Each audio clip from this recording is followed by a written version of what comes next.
Okay, so I'm going in with this shade Elixir into the crease because why the hell not, you know? And then I'm going in with this shade that I cannot pronounce, so I'm just going to put it on the screen. And I'm just putting it in the crease to darken it up a little, just, you know, give it some depth.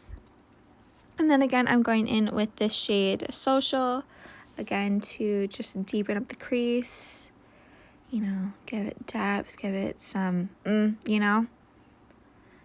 And then I'm putting it on the inner corner too, because I wanted to do a halo eye, which I don't think I've ever done before. And then I'm going in with this Naja Beauty. I can't remember exactly what it is. I'll put it on the screen and in the description. But I'm just kind of using it as a base for the next glitter shadow that I'm going to be using, which that shade is called Shield. It's super gorgeous, super like seafoamy, just absolute wonderfulness.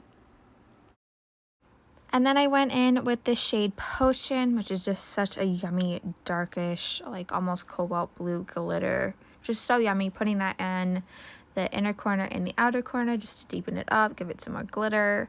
And then I go in with this shade Sky, and I just wanted to blend it all together a little, add a little bit more lighter blue. And then I go in with the Seafoam shade Shield again, and just to blend it all together and make sure that shade is still there and popping.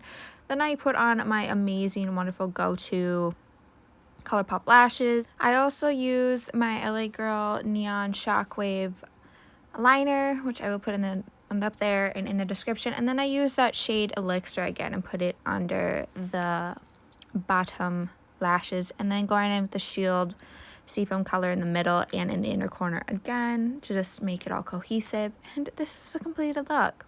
Thank you for watching.